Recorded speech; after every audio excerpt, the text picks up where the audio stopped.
This video is sponsored by Audible. For a free audiobook, use the link in the description below. Today is Monday, November 25th, and Reactor Magazine has released another preview chapter for Wind and Truth. This week they released only one chapter, chapter 33. In this video, I'll be going over my thoughts on this chapter. Chapter 33 is titled The Conflux of All Darkness and Sorrow. The epigraph is another part of the fourth parable from The Way of Kings. This chapter starts from Lift's perspective. She's in the air tunnel looking into the water cistern room where Dalinar, Navani, and Wit are. It picks up just as Dalinar opens the perpendicularity. As she gazes into the perpendicularity, she sees a vision of herself that could have been. This alternate version is standing tall, proud, unafraid of the future. This definitely has something to do with fortune. There's a hand resting on this alternate version's shoulder with tan skin and painted nails. She recognizes the hand as her mother's.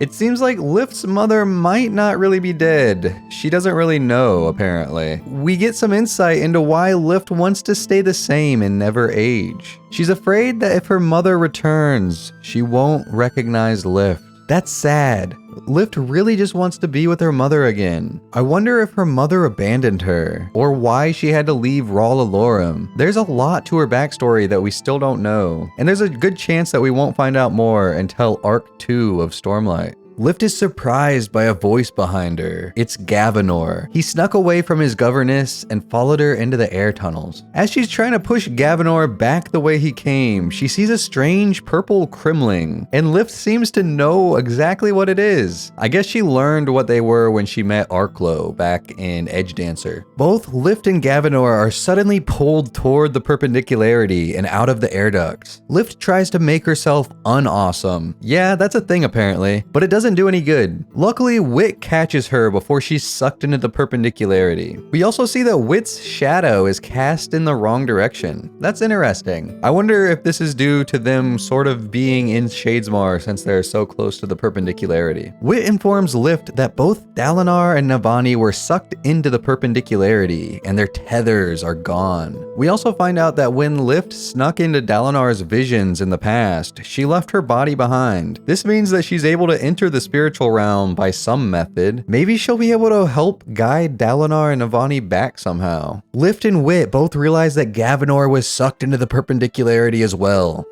And we also learn from Wit that Lift is very highly invested. Lift just keeps getting weirder and weirder. She's the most interesting Stormlight character to me. There's so much mystery to her past. We see that if Dalinar isn't able to make it back to the physical realm in time for the contest in 8 days, then it will break the contract, freeing Odium to rampage in the Cosmere once more. Wit decides their best course of action is to lie about what happened for now. Then we get Kaladin's perspective. He's attempting to make stew for Szeth and himself, but he's failing miserably. He tries again to get Szeth to accept help and open up, but Szeth is adamant that he deserves to suffer. Oh, and Szeth also says that his people were scared to face the truth.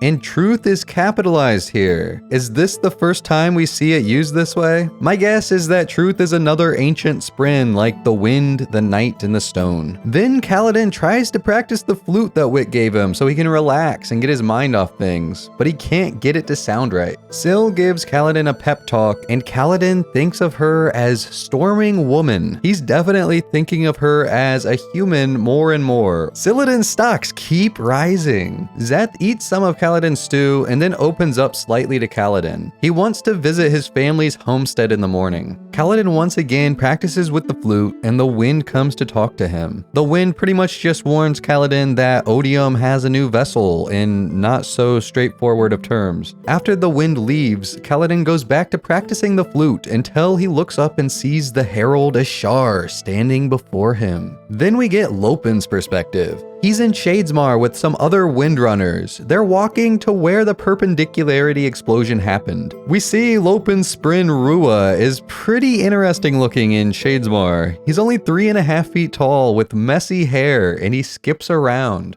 We see that the explosion here in Shadesmar cracked the walls, floor, and ceiling of the room. So it seems to have acted a lot differently in Shadesmar than in the physical realm. They see the broken, dead body of Like on the ground, but no sign of Shallan and everyone with her. They may have gotten sucked into the spiritual realm. It seems that Navani, in air quotes, isn't worried about this situation. Nobody has heard this Navani speak. They've only seen her shrug and eat chowder. So my guess is that Hoid put a light weaving on Lift to act as Navani while they figure things out. And Wit himself is probably playing the role of Dalinar. Then we go back to Kaladin's perspective. He's looking at Ashar, who is standing on the hillside in front of him. Ishar turns and speaks to Kaladin. He says that he doesn't recognize Kaladin and asks him a few questions before realizing that Dalinar sent Kaladin to find him. Ishar thinks he's the Almighty. Ishar tells Kaladin and Syl that he founded the Oath Pact so he can siphon the pain of the other heralds onto himself. He apparently bears the pain of all of them, except for Taln, it seems. This explains the reason why Taln is so mad and he can't really talk in coherent sentences. So now that we've been told by both Kalak and Ashar that Ashar is bearing the pain for all of the other heralds, this death rattle here from The Way of Kings chapter 54 might be referring to Ashar. It reads, "The burden of 9 become mine. Why must I carry the madness of them all? O Almighty, release me." It's also been speculated that this is referring to Taln, since Taln was the sole herald on Braze for all those thousands of years, holding back the desolation. Let me know in the comments which herald you think it's referring to.